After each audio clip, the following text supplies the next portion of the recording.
Então, gente, semana passada viralizou um vídeo lá no TikTok gringo, mas que rapidamente se espalhou pelo mundo inteiro. Hoje eu vou contar pra vocês a história do Brett e da Maria. Então, o Brett e a Maria, supostamente, eles eram amigos, miguxos. Tipo, eles não tinham qualquer relacionamento sério com ninguém, nem um com o outro, nem eles com outra pessoa, nada. O Brett, na época, ele tinha os seus 24 aninhos. E a Maria já era 30 plus. Então a Maria chegou no Brett e disse: Olha, eu tô querendo engravidar, sim, eu tô querendo ter um filho. Mas só que, tipo, eu não tô relacionando com ninguém e tal, nem quero me relacionar com ninguém nesse momento. Será assim por acaso que você aceitaria ser o doador de espermas pro meu filho? E o problema não foi a Maria ter feito essa proposta pra ele. O problema foi ele ter aceitado. Porque imagina, você é amigo de uma pessoa. Vocês são amigos, vocês se conhecem, vocês são relatives, whatever. Vocês se conhecem. Daí vocês convivem, vocês veem um outro todos os dias. Daí vocês decidem coparentar, ser pais de uma criança, tá? Mas assim, você somente vai ser o doador de espermas. Você não vai ser o pai da criança. Vocês vão... A criança vai nascer e você não vai ser o pai. Você vai ver a criança, você vai saber que você é o pai da criança, mas você não vai ter qualquer relação com a criança. Vocês acham que isso vai dar certo, gente? Quais são as probabilidades disso dar certo algum dia? Me fala. É claro que existem bancos de esperma no mundo inteiro em que um homem qualquer vai e doa o seu esperma pro banco de espermas. E uma mulher, por exemplo, você está nos seus 30 ou nos seus 40 e você quer engravidar, mas não quer um relacionamento com ninguém, você somente quer engravidar. Uma famosa que fez isso foi a Karina Bach. Ela foi no banco de espermas. Você pode escolher as características do homem que você quer que tenha, tipo, do dono do esperma, mas você jamais, nunca vai saber quem é a pessoa. E o doador, ele nunca vai saber se o seu esperma foi ou não utilizado para fecundar um óvulo, tá bom? Isso sim eu considero uma coisa válida. Agora, você pedir para um amigo, para um conhecido seu doador de esperma, não. Mas nosso amigo Brett, ingênuo, inocente, ele pensou, ai, tipo, ela é minha amiga, eu vou ajudar ela, tipo, o que pode dar errado, né? Bom, se não tivesse dado errado, a gente não estaria fazendo esse vídeo, né? Tudo que tinha pra dar errado, deu errado. E o Brett vai nos contar o que aconteceu aqui com eles. Pra vocês que não são bilíngues, que nem eu legendei os vídeos, tá? Por inteligência artificial. Então, se ficar alguma coisa estranha, é por causa da inteligência. I'm probably going to jail for this. I don't care. Então, ele tá falando que ele provavelmente vai pra cadeia depois desses vídeos porque a Maria processou ele, tá? A Maria meteu um processinho nele, tá? Então, supostamente, o Brett, ele estaria proibido de falar sobre a Maria. Qualquer coisa, de fazer vídeo, de mencionar o nome dela em qualquer coisa, tá bom? Ele estaria proibido de fazer isso. Por quê? Eu não achei o TikTok da Maria, tá? Se vocês por acaso souberem qual é o TikTok da Maria, vocês comentam aqui embaixo, mas eu não achei. Supostamente, a Maria estaria fazendo vários vídeos sobre ele, expondo ele, dizendo que ele é uma péssima pessoa, que ele é um péssimo pai, tá bom? E ele estaria basicamente sendo cancelado, tá? Fora isso, a Maria processou ele, então ele basicamente não tinha como se defender, tá? Ele foi proibido de mencionar o nome dela em qualquer lugar que fosse, então ele não poderia se defender, tá bom? Por isso que ele tá dizendo que provavelmente ele vai ser preso depois desses vídeos. I've stayed quiet long enough. A few years ago, I agreed to be a sperm donor. She said she just wanted the baby and not a relationship. I was young and naive and I trusted someone that I shouldn't have. When she told me she was pregnant, I congratulated her and moved to California. I thought that was the end of it. But then she started messaging my mom. She said she had no one and she pressured us all to be at the birth. So we did. We were all at the birth. I signed the birth certificate and I decided to be in the baby's life as a dad. I let her and the baby live in my Airbnb for free. I had to pay child support and she took over $52,000 from me. I thought I was doing the right thing. I thought I was being a dad. She started asking me to be a family and when I refused, she called me a deadbeat online and I stayed silent throughout it all. 2.5 years later, I decided to take 2 DNA tests.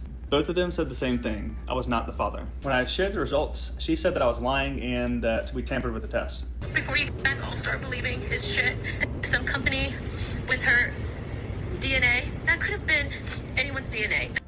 Gente, o cara fez um teste de DNA. Ele fez 2 testes de DNA. Os 2 deram negativo, tipo 0% de chance dele ser o pai. E a garota me faz um vídeo falando que, ai, quem garante que o DNA era dele mesmo? Ele pode ter pegado o DNA de qualquer pessoa, foi lá, fez o teste e falar que, tipo, ai, eu sou o pai. Vamos continuar. She filed a restraining order. A judge silenced me and made me remove all my posts, based on Maria's claim that I was actually the father. Here is the court order DNA test that I had to request, and it confirmed again I am not the father. And while I was silent, she kept going. She was changing dates on photos, sharing stories, manipulating people online. Some people believed her. But while she was doing that, I was uncovering the truth. Connections, manipulations, lies, and the truth about who the real father is. This is just the beginning of Maria's web of lies. Caralho. Gente, é uma longa história, tá? O cara fez, tipo, todos os dias, todo santo dia, ele tá lançando parte 1, parte 2, parte 3, lá no TikTok dele, tá? Esse, tipo, os vídeos que eu tenho aqui, tipo, são 11 vídeos, então senta pela minha história, porque a história é longa e a história é boa, ok? Vocês não vão se arrepender. Vamos pra parte 2 de como tudo aconteceu. Bora! Here's part 2 of my side. Apparently, I've been in a full-blown relationship I wasn't even aware of. Maria and I had a one-night stand on December 12th, 2020. Fixe essa informação. Eles só ficaram uma única vez no dia 12 de dezembro de 2020, tá bom? Fixe essa informação. She was in her 30s and I had just turned 24. And let me say this slowly for the people in the back. We were never in a relationship. She wanted more and I didn't. So instead of taking the L, she turned into a full-blown homie hopper. Like back to back. Wasn't even discreet about it. She just went down the roster like it was her job. I guess the logic was, if I won't date her, maybe I'll change my mind after I watch her hook up with all my friends. Bold strategy. It didn't work. And in case you think I'm still lying, her own cousin confirmed that we were never together. I'm sorry, Hadley. I know you hate this picture, but this is the time that Maria asked me to be a sperm donor. So she doesn't want to do IVF, and I'm convenient because we've already slept together once. She says she wants nothing from me, and... Ela não queria fazer fertilização in vitro, que é o método normal. Se você não estiver num relacionamento tradicional com uma pessoa, você pode optar pela fertilização in vitro. Só que ela não queria isso, por algum motivo. Ela não queria isso, ela queria mesmo o bread, o coisa do bread. I said yes, because I was 24 and apparently thought the best use of my time was becoming a discount sperm donor for someone that I wasn't even texting back. I was thinking with the wrong head, obviously. She said no. Tipo, como? Como, gente? Como? Tá bom. Você pode ser amigo de uma pessoa e aceitar ser o doador. Tipo, isso acontece bastante na comunidade LGBT, tá? Por exemplo, 2 gays ou 2 lésbicas, tá? Eles decidem ter um filho e eles pedem para um conhecido, uma pessoa de confiança, doar o esperma ou o óvulo, tá? Ou ser barriga de aluguel, whatever, pra ele conseguir ter a criança, tá bom? Mas, gente, isso é muito complicado. Tipo, pra mim, tinha que ter um contrato, tá bom? Nesse caso aqui, tipo, ele fica falando, eu tinha 24 anos, eu era ingênuo, eu tenho 24 anos, eu não sou burro assim, tá? Me respeita. Tem que ter um contrato, tá bom? Eu vou ser só o doador de esperma, põe no contrato, eu vou ser só o doador de esperma e assina, tá bom? Gente, isso pode dar merda de tantas formas, até que deu, né? Mas enfim, vamos continuar. Strings, no drama. I just want a baby. I was like, sounds easy enough, I can do that. I really thought I could just sleep with her and help her get pregnant. And then get back to business as usual. Like, thanks for stopping by. Good luck with the whole parenting thing. Top tier, dumbass behavior. I own that, I know it, but I genuinely believed her when she said it would be simple. No drama and no strings attached. That's not what happened. Tá bom, vamos pra parte dele. Ele, pelo menos, ele assume que ele foi idiota, né? Que ele foi burro, que ele foi inocente, que ele foi meio burro mesmo. Agora vamos pra parte 3 pra ver o que aconteceu. Calma. So this woman told me I got her pregnant the same day she got her period, and then accidentally exposed herself on TikTok 3 years later. May 7th, 2021, Maria gets her birth control arm implant out. She's from my hometown, and she was living in New Orleans at the time, so she could only be here on the weekends. So she came in town the next 2 weekends, May 14th and May 21st. We partied with my friends, she stayed over, she had someone take these pictures, and then later tried to use them to prove we were in a relationship. Cara, a mina era muito esperta. A mina tinha vários...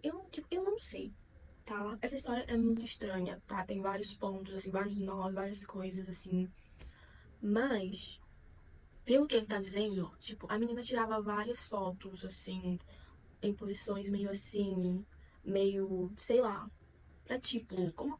Tipo, o que ele tá dizendo é que ela já tinha isso bolado na mente dela há muito tempo, esse plano maléfico, tá bom? Porque ela ficava tirando várias fotos, tipo, deles juntos, como se eles fossem um casal, assim, tá?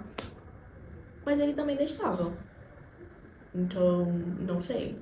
We weren't. What was I supposed to say? Don't take a picture with me? And then I went to California. While I'm there, I posed with another girl, Whitney. She's only a friend, but Maria didn't know that. Maybe she got jealous, I don't know, but what she did next will never cease to amaze me. On June 6, 2021, Maria gets her period. She knows I didn't get her pregnant, and she... Como é que ele sabe? Tipo, como é que ele sabe? Tipo, se eles não estavam num relacionamento, como é que ele sabe do ciclo dela? Tipo, eu fiquei confusa nessa parte. Vamos ver se ele explica. She also knows I'm about to move across the country. So she invites me to brunch, and she tells me she's pregnant, fully knowing that she's not. Then she starts drinking, like a lot. We then leave and go to another restaurant and meet up with my friend Dylan, and she also tells him that she's pregnant. Dylan and I think it's weird that she's drinking, but she insists it's okay. Here's the proof that this video is on June 6th. Fuck this place, move to California. Like, you didn't get a lemon in here. Oh, fuck, wrong man. This video... Tá, a garota tá bebendo. Tipo, então isso seria tipo meio que uma prova de que ela não tava grávida. Porque ela tá bebendo. Porque, pra vocês que não sabem, grávida não pode beber nenhum tipo de bebidas alcoólicas que faz mal pro feto. It was dumb, but it shows two things. Maria was drinking, and I made it very clear that I was leaving. And that's important because that brunch, that's the last time I ever saw her until the week before the baby was born. Here's how we found out that she was on her period when she told me she was pregnant. Here's a photo she posted to TikTok to try to prove we were in a relationship. She changed the dates on the photos, but we'll get into that later. Then she posted this one. I then tell my girlfriend, who's a nurse, that she took that photo the day that she told me she was pregnant. And Hadley's like, hold up, there's no way. Let me see that ultrasound photo again. So we pull up the ultrasound that she sent my mom. The ultrasound was done on January 17th, 2022, and it showed that she was 32 weeks and 1 day. I've since learned that pregnancy is calculated from the first day of a woman's last menstrual period. And if we count back 32 weeks and 1 day from January 17th, 2022, we get June 6th, 2021, the day she told me she was pregnant. And we didn't sleep together that day either. Since she never saw me after that means that she knew from the beginning that I was never the father.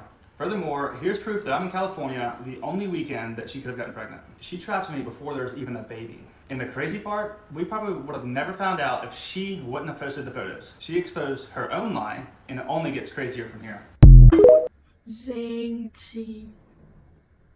Então, segundo nosso amigo Brad, no dia que a mina contou pra ele que ela tava grávida, ela, na verdade, não tava grávida, ela tava menstruada, tá?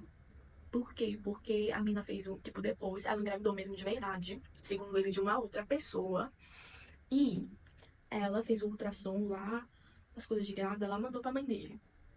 E no ultrassom tem a data. E, tipo, o médico fala exatamente de quanto tempo você tá, quantas semanas você tá. E fazendo as contas lá, eles chegaram à conclusão de que no dia que ela revelou pra ele que ela tava grávida, ela, na verdade, estava menstruada. Enfim, babado. Vamos pra parte 4. Here's how I ended up the birth of a baby that I was only supposed to be a sperm donor Tipo, for. essa é a parte mais, tipo, inimaginável pra mim. Tipo, no início, o cara era apenas o doador de esperma. Apenas. Como que ele passou de doador de esperma a, não sei, tipo, namorado, depois a pagador de pensão? Eu não entendo isso. Por isso que eu falo, tem que assinar o contrato. Se tivesse assinado o contrato, não teria acontecido isso, né, meu filho? July 12th, 2021, she confirms that she's actually pregnant. We only found that out later when she started posting on TikTok, but at that time she kept quiet. From July 22nd through July 26th, I was with my friend Whitney. She met my mom and she posted it on Facebook. Maria didn't know she was just a friend. Ela conheceu tua mãe de por quê? Por quê? De por quê? Por quê? Tipo, tá bom. Quando é que vocês decidiram que você ia deixar de ser apenas o doador de esperma pra ser o pai da criança? Tipo, de verdade. Quando? Por que ela tá conhecendo tua mãe? Tipo, não tô entendendo. And based on what happened next, I think she got jealous. Because not long after, Maria starts messaging my mom. Mãe dela vai falar. Hello? Mãe Hey, dele. Mama. The night, I guess that we first met, I guess was that night at the half show. One of the first things after we introduced ourselves and sat down, I can clearly, remember her saying to me that she hoped that I didn't think that she took advantage of my son. And of course, I gave a polite answer to that. We went on to discuss, and she mentioned, how I guess she was impressed with you to be so young and so successful at that age. I can remember her mentioning your house and all your toys. From that point on, Maria started pulling my mom in deeper. She would ask for baby pictures of me, and she told her mom the baby's gonna look just like me. She made my mom feel important and needed, and when Maria told her that she had no one, my mom felt pressured to come to the birth. She told me if something ever Gente, a menina começou a fazer chantagem emocional pra mãe. Pra mãe. Pedindo fotos do cara quando era criança, falando que ela não tinha ninguém, que ela era sozinha, que ela precisava de uma família. Até então eles não tinham nada um com o outro, né? happens to her, I want you to raise the baby. And I just remember Like thinking, a this legend. girl has no one. By then, my family was in, they were planning to be at the birth, and I was about to be too. My mom tells me that Maria told her she has no one coming to the birth, no family, no support. She's scared and she really wants me to be there. So I booked a flight on February 23rd, 2022, and it's $677. And I sent Maria the screenshot. By this time, Maria has already had 2 separate baby showers.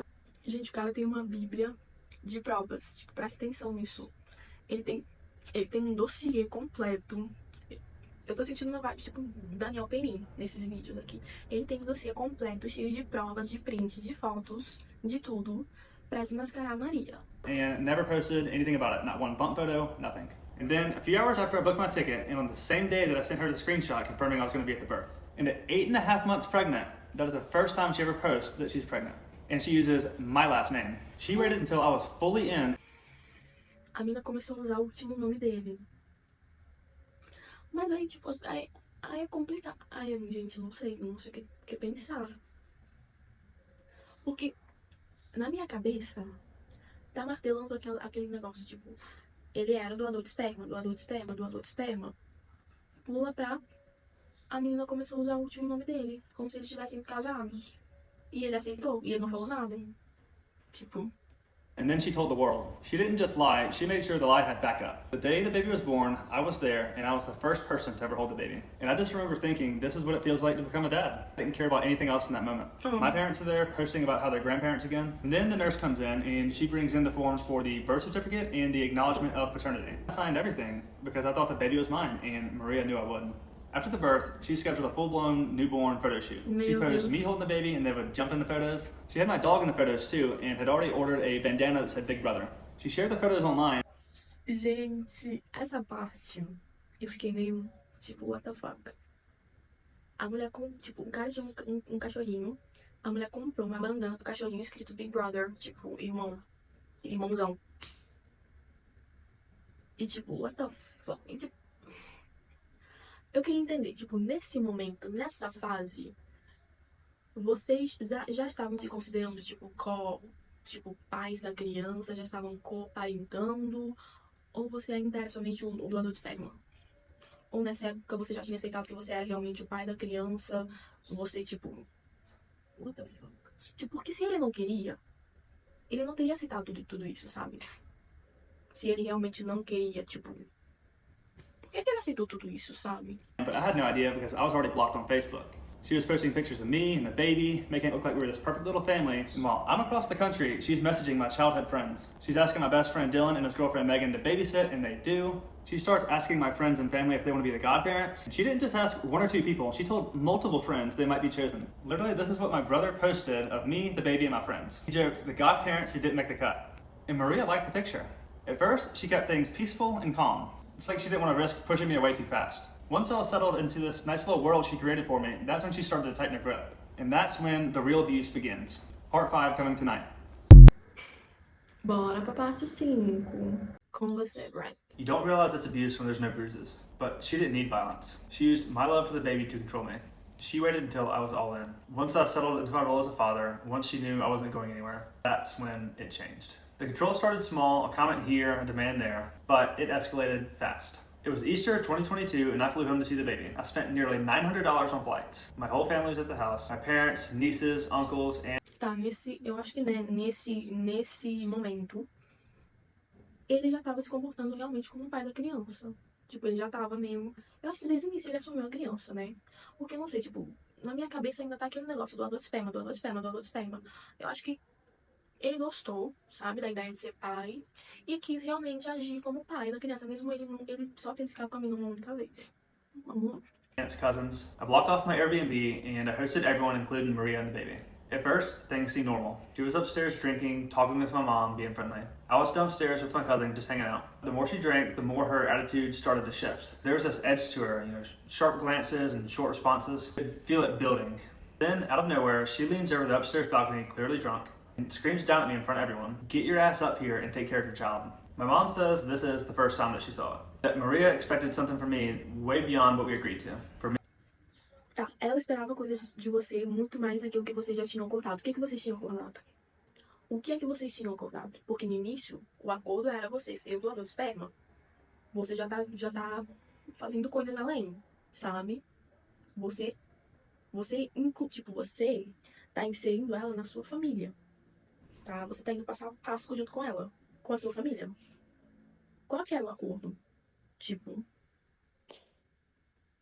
it was the first sign that if I didn't do what she wanted, she would humiliate me in front of everyone. After that day, things shifted. Subtly at first.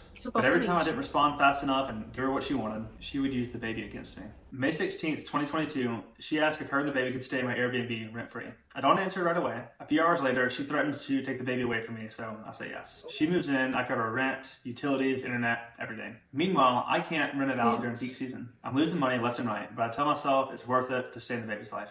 August 2022, I come back again, so I have to drive an hour each day just to see the baby, and then an hour back just to sleep with my parents. I keep showing up, I keep complying, because by now, it's clear. I push back, I lose access. After she moved out of the Airbnb, the control didn't stop. She texted me, "This is what I want from you." She wanted me to start paying the full daycare amount, even though there was no court order in place. And in exchange, she said that I could have the baby every other weekend if I stay at my parents' house. I've never been arrested, I didn't use drugs, I've never been violent, abusive, or even raised my voice around her. There was no court ruling, no concern from a judge, nothing.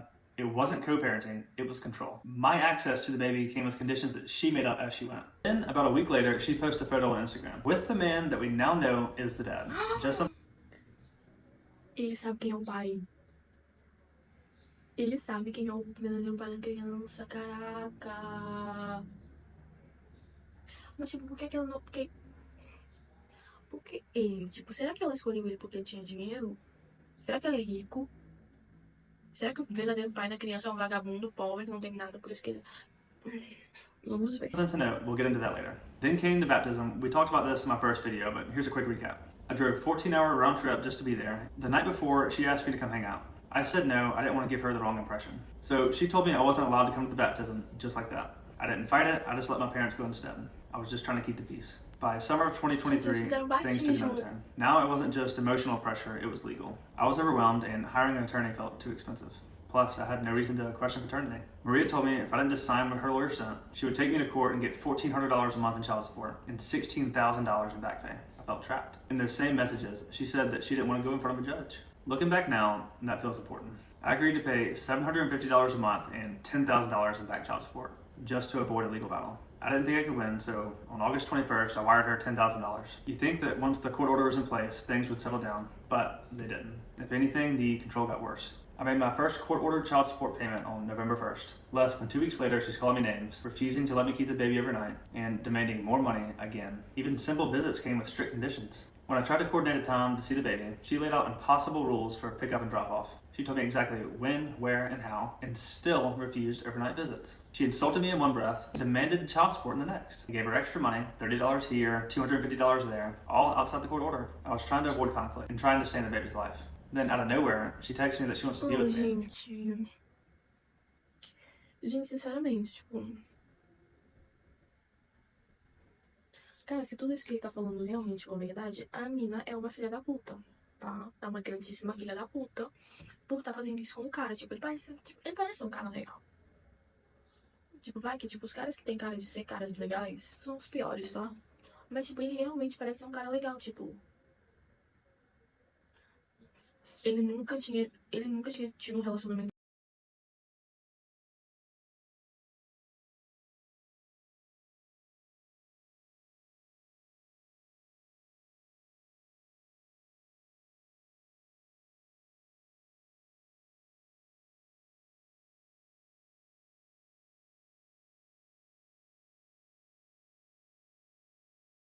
I told her gently again, that's not what I want. Days later, she posted photos of me and the baby at her house on Christmas morning, like we're a happy little family. By early 2024, it felt like there was no line that she wouldn't cross. February 1st, I make the court-ordered child support payment on time. On Valentine's Day, I posted this photo while I was out to dinner. I wasn't even in town, it wasn't my girlfriend, just a night out. Maria saw it and immediately started freaking out, texting that I should have taken the baby to dinner instead. Then she said, keep this up and I won't let you see her anymore. I sent her $100 for a Valentine's dinner for her and the baby, just trying to avoid another explosion.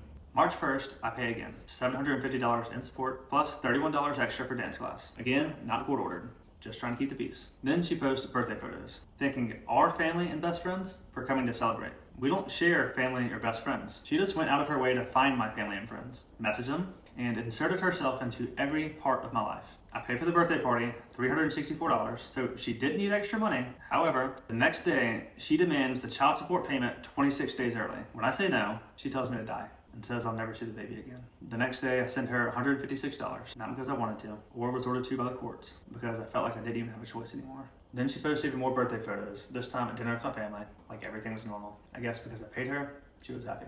By this point, I was drained, financially, emotionally, mentally. She controlled when I could see the baby, how much I paid, what I was allowed to post, and how I lived my life.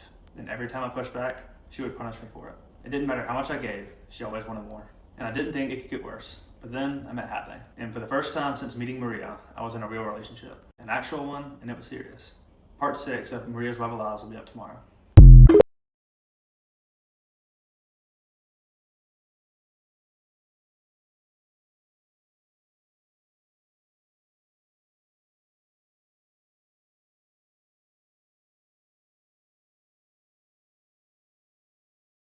But his girlfriend is a little mastermind. Those nurses who built giant platforms on TikTok from being such amazing, kind people, they were narcissists too. Specifically, Hadley. Girlfriend, who was a nurse, tampered with the test result, and Nurse Hadley lost custody of all her children. Okay, I want to take a moment to address the people saying I'm a clout chaser for addressing this again. This became an entirely different battle for me when they attacked Hadley. When I originally shared my story to clear my name, Maria, through her cousin, came online and spread horrible lies about Hadley. They said that she lost custody of her kids, that she was a felon, and that she tampered with the DNA test. None of those things are true, but so many people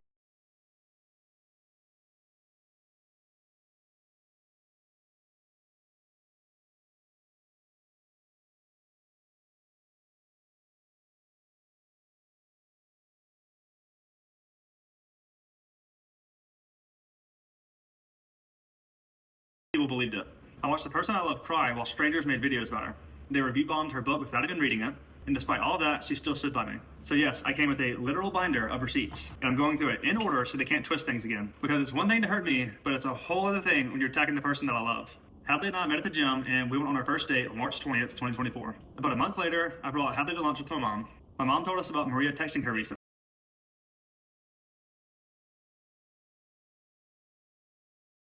Maria was saying that I was selfish, that I wasn't allowed to see the baby anymore, and that she didn't want the baby to grow up like me. Hadley said she can't do that, there's a court order. Because Hadley knew the system, she'd already been through it herself. On June 8th, we spent the day with the baby, Hadley's kids, and some close friends. At cornhole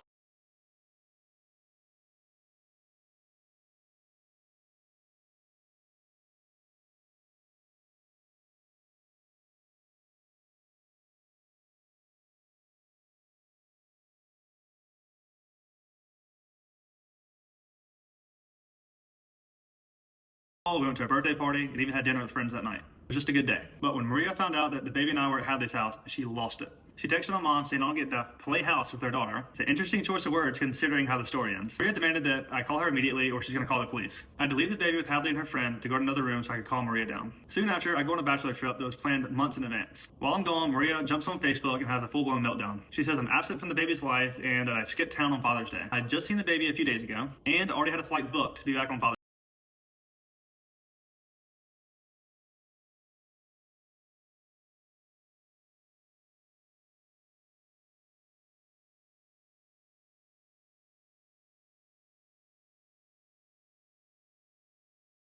Father's Day. But reality doesn't stand a chance when Maria opened social media. Her post was public, no matter how many times she claims it was only friends and family. This little globe icon says otherwise. There's no way it was only her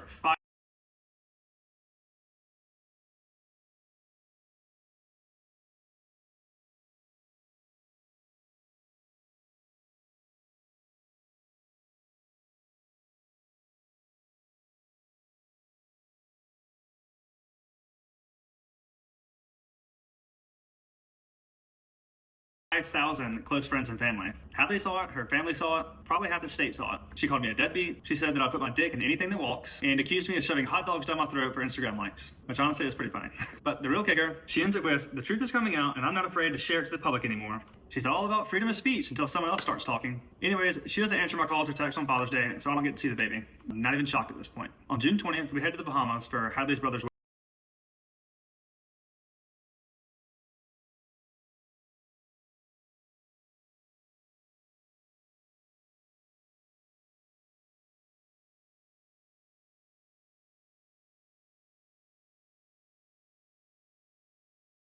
wedding. My parents were supposed to keep the baby for the weekend, but at the last moment, Maria asked if she could keep the baby instead. I say, sure, trying to keep the peace. Naturally, 2 seconds later, she's texting my mom. She's saying that I chose my girlfriend over my daughter, and now she's going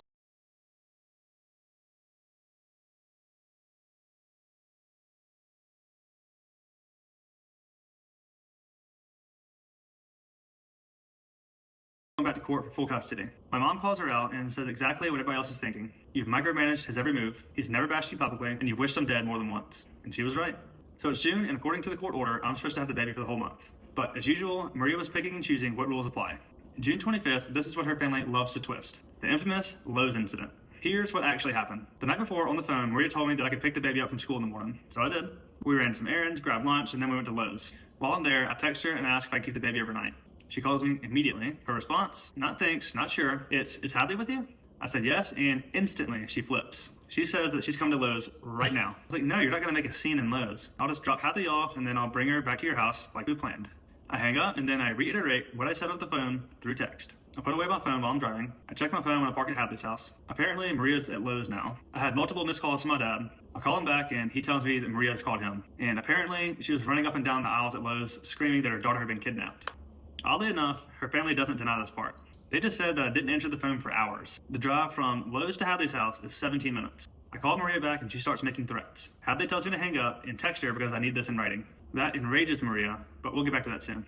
Regardless, I brought her back with no issue. On August 5th, Maria lets me see the baby again. A few days later, she comes inside Hadley's house. She meets Hadley's kids, she goes into their bedroom, she even played dolls with one of her daughters for a minute. Then, when she comes back to pick the baby up, all 3 of Hadley's kids are there, standing at the door, waiting by. And this is the same woman that went online and told people that Hadley lost custody of all of her kids. She knew that was a lie.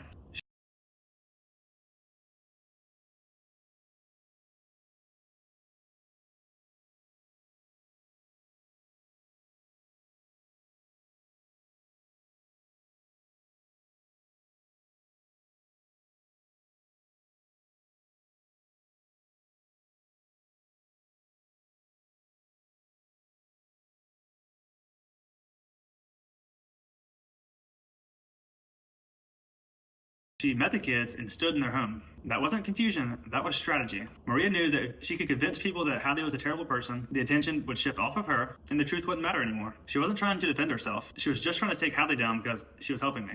And they hated her for it. They knew she had a platform. They knew that people online loved to cancel large creators, so they made her the target, because that was easier than answering for what they had done. On August 10th, I did the first DNA test. That video and the fallout after will be next. But for now, people have said that Maria only shared stuff privately on her Facebook to family and friends. That's just not true. But even if those posts were private, they weren't. Explain this. Maria and her friends were in Hadley's comment section months before I made a video. They were harassing her and spreading lies, trying to bait her into saying something back. Hadley didn't respond, she just deleted it and moved on. Meanwhile, they're in her comments saying that I was behind on child support and that she moved me into her house after only knowing me for 3 months. For the record, none of that is true. But they weren't interested in the facts. They were interested in turning the internet against her before I ever said one word. And I sat there with DNA results in my hand, knowing everything they were saying was a lie. And that's when it really hit me. This wasn't just about controlling me anymore. This was about making sure no one ever believed me. And if they had to ruin Hadley to do that, they didn't care. On October 8th, I finally posted the truth. I shared the DNA results, I told my story, and I kept it factual. And immediately, Maria's cousin Michelle jumped into Hadley's DMs. She said, "You're the problem. Brett was never this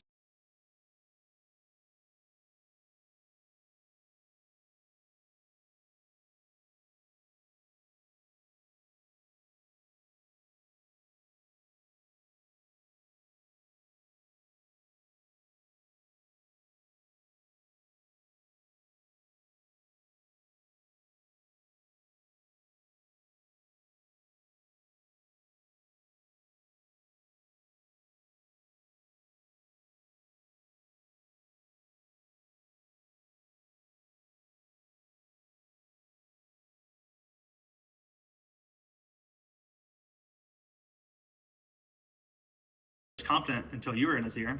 He never questioned anything before you, and there it was. It was never about the DNA test. It was never about co-parenting. They were just angry because I was not easy to control anymore. And Hadley? He was never the villain. They just hated that someone finally gave me the strength to stand up for myself. And what really blows my mind is how many creators took their side. Even after Michelle publicly posted that she ever saw Hadley, it was on site. She wasn't even hiding it. She was threatening violence, admitting to lying, and openly trying to destroy her. And instead of calling that out, these creators amplified it. They didn't.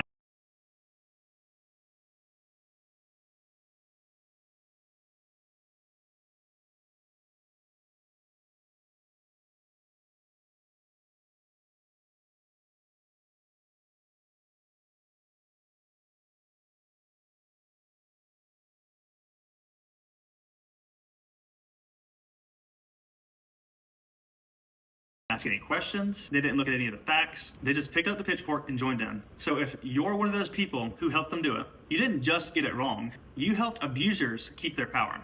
I'll be waiting for an apology.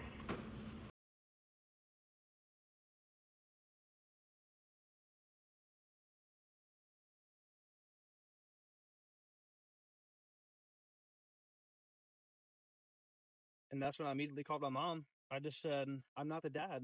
Bajala, I was done. I told her, if you're not going to follow the agreement, neither am I. And so I quit paying her. I asked her if I could keep the baby. She said, once you pay, then we can discuss. I told Hadley I wasn't paying her, and we got into it. She was like, you have everything you need to take her back to court. If I stop paying, all the judge is going to hear is that I stopped paying child support. I understood what Hadley was saying, but I was at my breaking point. And then I hear from my mom. Now she's telling my parents that they can't even see the baby anymore because I refuse to care for her. Which, to Maria, that just means I'm not paying her enough. And it's the same thing that she always does. When she can't control me, she goes to my parents because she knows that works. I caved after 6 days and paid her. Just like that, I was allowed to see the baby again. Hadley had brought up DNA test, and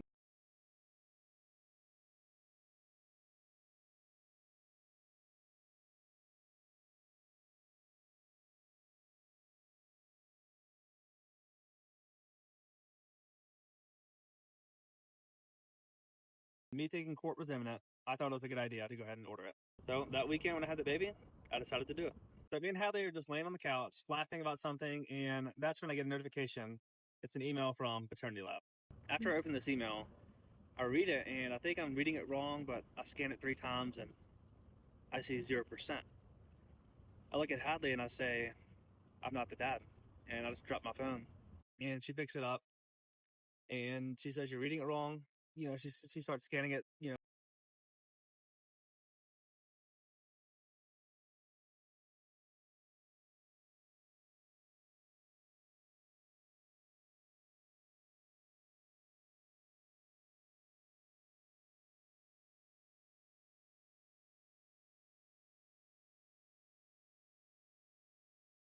And zooming in, and I'm over here just with my hands over my head. She looked at me and she said,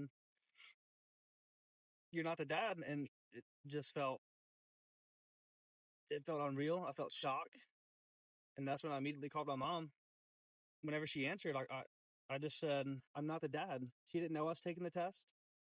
It was a complete shock to her. She yelled at me. She said that that's not real. There's no way. At one point, she was like, there's no way. Y'all have the same eyelashes. Y'all have the same toes. And I said, Mama, everybody has eyelashes. I just looked at everything. That's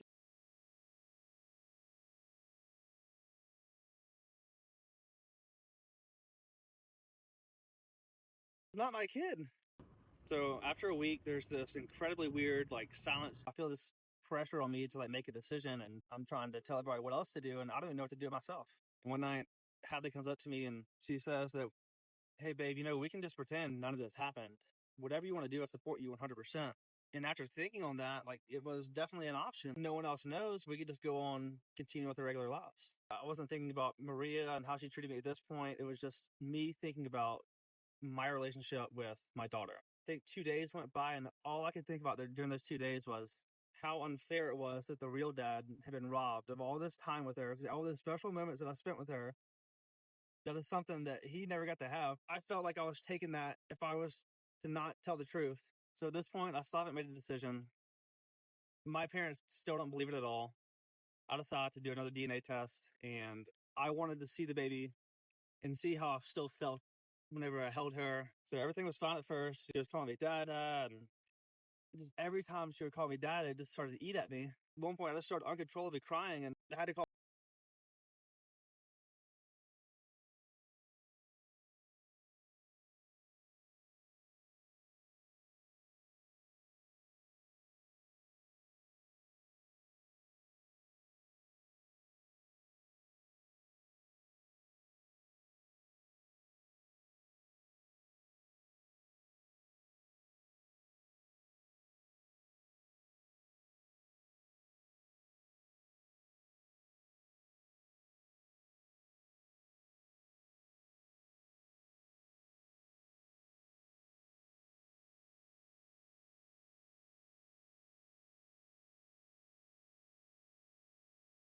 my mom to come get her. I couldn't do the test that day. So my mom comes and picks her up, and Hadley being Hadley, she calms me down.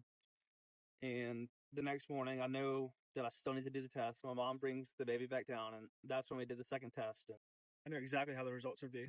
And I knew this would be the last time I see her. And that was the single most worst day of my life. And as I'm trying to grieve this, I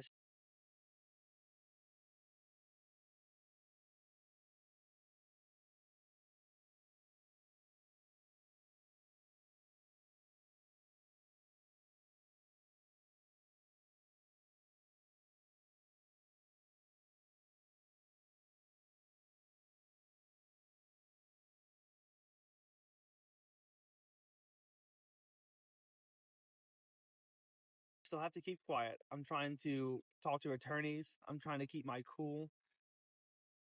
And I still have Maria harassing me and abusing me through messages when I know at this point that it's not my kid. Gente, nessa situação toda, eu só consigo pensar na criança, sabe? Na garotinha. Tipo, imagina a cabeça dessa menina, porque um dia ela vai crescer, né? Eu não sei se quando ela for adolescente, se o TikTok ainda vai existir. Mas, gente, imagina a cabeça dessa criança, tipo, nessa teia de aranha, em toda essa confusão. Como é que vai ficar a cabeça dessa criança? Meu Deus do céu, tipo, eu só consigo pensar na criança. Ela é a maior vítima dessa história, sabe? É a maior vítima. Tipo, o cara também, tipo, se é realmente como ele estiver contando, o cara também é uma vítima, uma grande vítima, tá? Mas ele foi burro, gente. Ele foi muito idiota de ter aceitado esse acordo maluco desde o início. Mas enfim, Netflix, vocês estão perdendo. Eu assistiria tranquilo uma série dessa na Netflix, ou um documentário, ou whatever. Tá? Gente, esse foi o vídeo de hoje, tá? Eu tô testando novos formatos de vídeo pra ver como é que eu gosto de gravar. Tô começando esse canal aqui do zero. Então, se você quiser me ajudar, se você gostou dessa história, se eu te entretive de alguma forma, por favor, se inscreve nesse canal pra me ajudar a conseguir monetizar esse canal. Comenta o que você achou, se você tava acompanhando essa história no TikTok ou não. E dê um like nesse vídeo e compartilha, tá bom? Espero muito que vocês tenham gostado. E até a próxima vídeo.